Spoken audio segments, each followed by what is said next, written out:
It started like every other Sunday dinner, the kind that looks warm and cozy from the outside, but feels like a subtle competition disguised as family bonding. Mom had her perfect roast chicken on the table. Dad was cutting into it like it owed him money. And Sarah, my older sister, was doing what she always did best, performing. She had her phone out, showing off her new kitchen renovation like it was an HGTV special. Marble countertops, custom cabinets, soft close drawers, the whole 9 yards, she said, eyes sparkling with pride. Honestly, owning your own home just changes everything. You're literally investing in your future instead of paying rent to make someone else rich. I smiled politely and passed the salad. I'd heard this same speech 100 times. Every dinner felt like a rerun. Mom leaned forward, eyes glowing. That's my girl. Always thinking ahead. Such a planner. Dad joined in, voice a little too loud. Emma, honey, when are you going to stop wasting money on rent? You can't live like a college kid forever. There it was. The jab. The predictable 1-2 punch between bites of mashed potatoes. I took a sip of water before answering. I'm doing fine, Dad, really. Sarah tilted her head, pretending to look concerned. Not everyone can buy right now, Dad. It's tough with how expensive things are. I mean, Emma's doing her best. The way she said it, that soft, pitying tone, it made my skin crawl. See, my family thought I was just scraping by. They thought I worked some modest consulting gig, drove my old Honda because I couldn't afford better, and rented a tiny apartment because I hadn't figured life out yet. And I let them think that because explaining the truth would ruin their favorite narrative. What they didn't know was that my consulting firm wasn't a job, it was mine. I ran a property management company. 17 houses, all generating rental income every month. While Sarah bragged about her equity, I was quietly financing half the neighborhood. But I kept my mouth shut. Because family dinners weren't about honesty, they were about image. And in our family, Sarah was the image, the success story, the golden child. When we were clearing dishes later, she cornered me in the kitchen. Hey, don't take what Dad said too seriously, she said with a patronizing smile. If you ever want help getting pre-approved for a mortgage, I know a great realtor. She specializes in people with limited budgets. I almost laughed. Limited budgets? Thanks, I'll keep that in mind, I said, rinsing a plate. She meant well, or maybe she didn't, but it didn't matter. Because she had no clue that I'd been paying her mortgage for the past 2 years. It all started the night she called me sobbing. Her fancy marketing job had gone through layoffs. She was terrified. The mortgage is $3,200 a month, she cried. If I miss a payment, I'll lose everything. I worked so hard for this house. She begged me not to tell Mom or Dad. They'll think I'm a failure. Please, Emma. Just help me for a few months until I'm back on my feet. And I did. Because that's what I do. I fix things quietly. I wired the money every month, told myself it was temporary. But then she got a new job that paid less. And a few months turned into 2 years. 2 years of her lecturing me about financial maturity while I literally paid for her mortgage. Every time she posted about her dream kitchen, I felt this strange mix of anger and pity. She was playing the part so well. She'd even convinced herself. One Monday morning, I was reviewing my rental income reports. My properties were fully occupied, Cash flow strong. Everything thriving. Then my phone buzzed. A text from Sarah. Thanks for dinner last night. Mom loved it. BT'd, thinking of redoing the master bath next. You know how it is. A house is never really done, huh? I stared at the message. The bathroom renovation would cost another 15, maybe 20 grand, money she didn't have. That's when I decided. Enough. I called my property manager, Janet. Hey, stop the $3,200 transfer to Sarah Matthews. Effective immediately. Are you sure? I can update the payment method if there's an issue. No issue, I said. Just stop it. Then I called Sarah. Hey, about your mortgage? Oh God, did the transfer fail? I can resend my info. It's stopping, I said flatly. Next month's the last one. Silence. Then panic. Emma, you can't just do that. I need time. You know my salary isn't enough right now. I thought we had an arrangement. We did. For 2 years. But I'm finally getting ahead.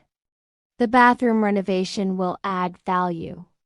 Sarah, you re-lecturing me about adding value while I am the one paying for your value. Her voice broke. If the family finds out, they'll think I'm a fraud. I sighed. Then maybe it's time they know. 3 days later, she called a family meeting. That alone was dramatic enough to make Dad pause the football game. We all sat in the living room. Sarah stood there shaking, eyes red. I have to tell you all something, she began. I've been having financial issues. I can't afford my mortgage, and Emma's been paying it for the last 2 years. The silence was deafening. Dad blinked. Emma? You? I nodded calmly. $3,200 a month. 24 months. Uncle Robert coughed like he'd swallowed his tongue. Mom whispered, How could you even afford that? My consulting firm manages $12 million in real estate assets, I said. I own 17 rental properties. Sarah's mortgage is about 8% of my monthly income. You could have heard a pin drop. Sarah looked humiliated. I never meant for it to go this long.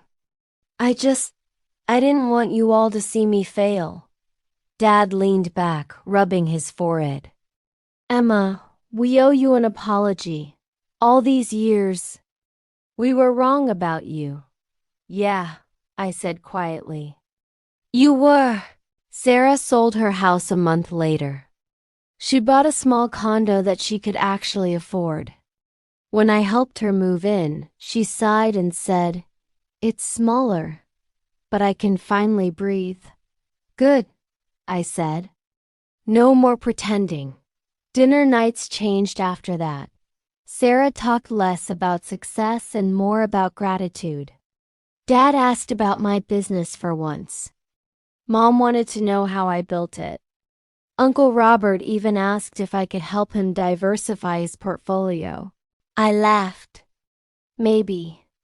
If you stop lecturing me first. Months later, Sarah sent me a text. First mortgage payment on the condo. Paid completely on my own. Feels incredible. Thank you for helping me and for finally saying no. I stared at that message for a while, smiling. The truth was, saying no wasn't about revenge. It was about boundaries. For years, I'd carried my sister's secret, funded her illusion, and sat quietly while she played the part of the perfect one. Now the masks were gone. Our family dinners aren't performances anymore. They're real conversations, messy, honest, awkward sometimes, but real. And that feels richer than any equity or renovation project ever could. Because at the end of the day, they finally learned something I'd known all along. You don't need to prove your worth to anyone who has already decided what they think of you. And sometimes the quiet one at the table, she's the one holding all the cards. A few months passed after Sarah sold her house, and things had settled, at least on the surface. Family dinners were calmer now. No bragging, no condescending advice, no subtle digs about building equity. Just real conversations for once. But I could tell Sarah was struggling quietly. Her smile was tighter, her tone a little too upbeat. Like she was trying to convince herself this fresh start thing was still glamorous. One Sunday, she showed up late to dinner, hair pulled back in a messy bun, no makeup, no designer handbag, a first. Mom noticed right away. "You look tired, sweetheart. Everything okay at work?" Sarah hesitated, forcing a smile. "Yeah, just long hours. You know how it is, except I did know how it was." I recognized that look, the same one she had the night she called me crying about her mortgage. After dinner, she helped me clean up. For a few minutes, neither of us spoke. Just the sound of running water and plates clinking. Then she finally said it. "I don't know how you did it, Emma." I looked over. Did what? Lived quietly. Handled things without showing it. I feel like my entire life has been about pretending I have it together. That hit deeper than I expected. For the first time, she wasn't lecturing or performing, she was being real. I handed her a towel. "Maybe it's time to stop pretending." "No one's grading you anymore." She smiled weakly. "Old habits die hard." A week later, I got a call from her during work hours. Something she never did. Her voice was shaky. "Emma, do you have a minute?" "Yeah, what's up?" "I think I might lose my job. They're cutting half the department." Again, I leaned back in my chair, staring at the ceiling. "Okay, so what's your plan this time?" "I don't have one yet." "But I'm not asking you for money," she said quickly, almost defensive. "I just needed to tell someone." That part caught me off guard. The old Sarah would have hidden it until she was drowning. Maybe she'd actually learned something. "Thanks for telling me," I said softly. "You'll figure it out." Weeks passed. She started freelancing. Small marketing projects. Nothing fancy, but steady. One night she texted me. "Got my first client payment today. $800. Not much, but it's mine. Feels different when you earn it on your own." I smiled reading that. It was the same energy I had years ago when I bought my first rental property. Small, quiet pride that didn't need an audience. By spring, Sarah was doing better. She came to dinner one night wearing jeans and sneakers instead of business suits. She laughed more easily. Didn't check her phone every 10 minutes. Dad asked about her work, and instead of big corporate jargon, she just said, "It's going slow, but it's honest." I like that. Then she turned to me. "Hey, you ever think about teaching this stuff? Real estate, investments. You could help a lot of people." I shrugged. Maybe someday. I kind of like the quiet lane. She grinned. "Yeah, the quiet lane pays better than I thought." Months later, Mom hosted another big family dinner. Our first full gathering since the reveal. The atmosphere felt different. No one tiptoed around topics anymore. We talked about everything: business, mistakes, regrets, lessons. Even Uncle Robert admitted he'd refinanced his house after some advice from Emma.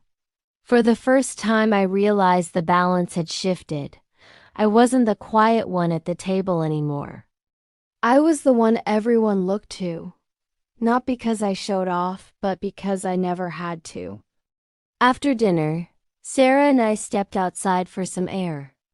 The night was calm, city lights glimmering in the distance. You know, she said, I used to think success meant people envying you. The house, the job, the status. Now I think it's just peace of mind. That's the real wealth, I said, smiling. Peace, independence, no more pretending. She nodded. You ever regret helping me all those years? I thought about it. No, I regret waiting so long to stop. We both laughed. That deep, relieved kind of laugh you only share once you've survived something together. Later that night, I got home, poured a glass of wine, and looked at the whiteboard in my office. A list of properties, projects, and goals. Under next step, I wrote, teach quietly, build loudly. Because maybe that was my story all along. Not revenge. Not proving anyone wrong, but proving to myself that I could build something real without needing applause. And for the first time in years, I didn't feel like the quiet one anymore. I just felt free. 6 months later, things had shifted in ways none of us saw coming. Sarah's freelancing had turned steady. She wasn't rich, but she was grounded more herself than I'd ever seen her. She worked from coffee shops instead of corner offices, and somehow looked lighter. One afternoon she called. Hey, she said, a smile audible in her voice. Remember when I used to give you money advice? I laughed. Used to? You mean weekly sermons? She groaned. Okay, guilty. But listen, my manager at the small agency wants a crash course on real estate. Think you'd ever teach something like that? I paused. Teaching wasn't part of my plan. I'd built my business quietly, almost invisibly. The idea of explaining it out loud felt strange, but maybe it was time. Yeah, I said. Maybe I would. A few weeks later, I ran my first workshop at the local library. 10 people, most of them young professionals trying to understand passive income. Sarah helped me set up the projector. She introduced me like I was some big shot entrepreneur.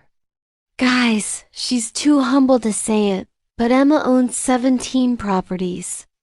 She basically turned being underestimated into an art form. Everyone laughed. I didn't.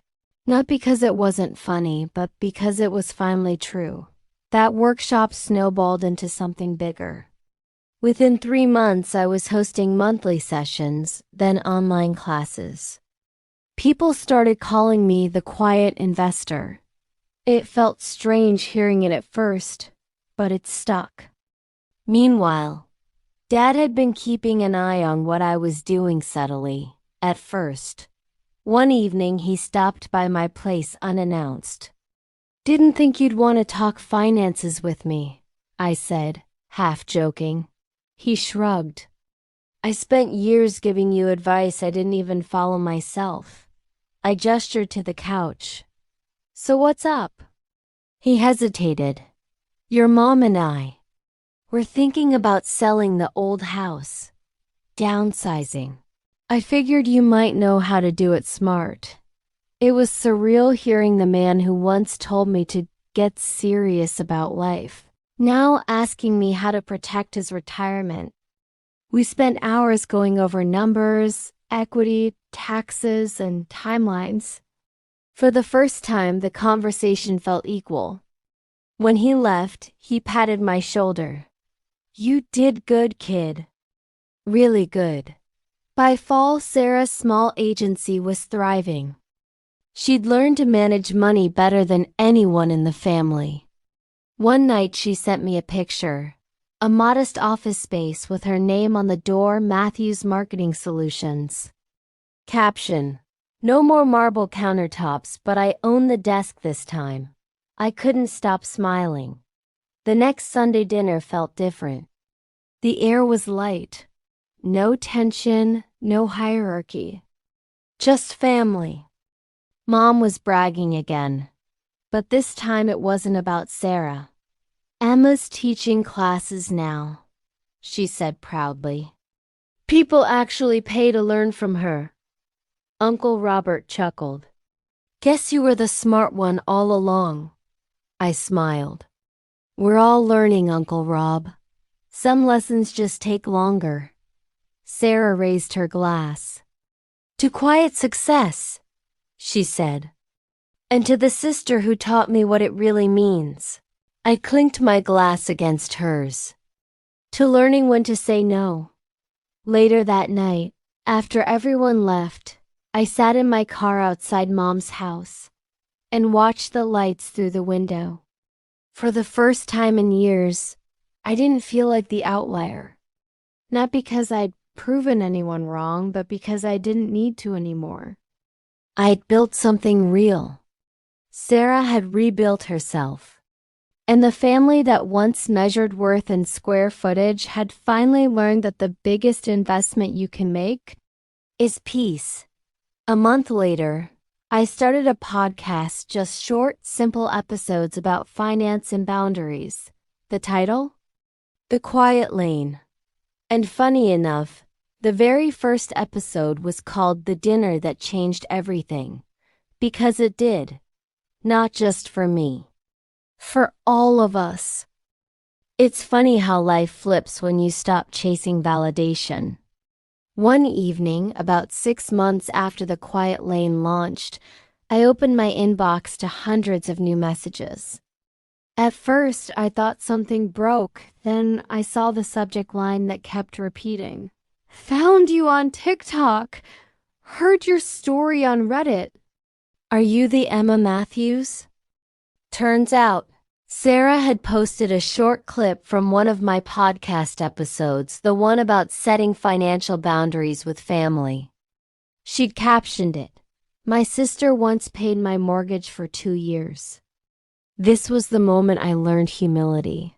I didn't even know she'd done it until it hit 2 million views. By the weekend, local media picked it up. My downloads tripled overnight.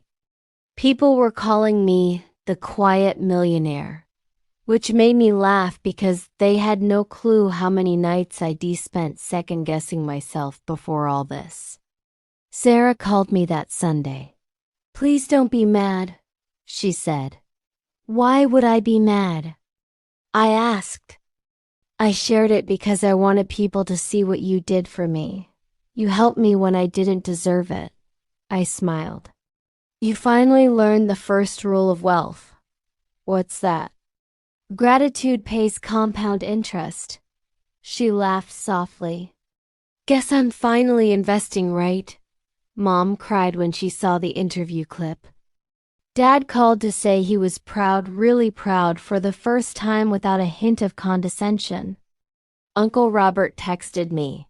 So, any tips on investing in duplexes? Some things never change, but the world did notice. People began sharing their own quiet success stories under the hashtag #TheQuietLane single moms paying off debt, students buying first homes, siblings forgiving old grudges. It wasn't about money anymore. It was about peace. One evening, Sarah and I sat on my balcony watching the city lights blink like tiny promises. You ever think that dinner changed everything? She asked. Yeah, I said. It did. She smiled. Not just for us, for everyone who heard it. Maybe, I said. But you know what I've learned. What? You don't have to be loud to be heard. Sometimes silence shakes the room harder. The next day, I recorded the closing line from my new season of The Quiet Lane. We all have a dinner that changes everything when truth replaces performance, and peace finally feels richer than pride. If this story hit home, share it with someone who needs to stop apologizing for growing quietly. Subscribe, drop your thoughts below. And remember, real success doesn't shout, it simply stands. I'm Emma Matthews, and this was the dinner that changed everything. Drop a comment if you've ever been underestimated but kept building anyway.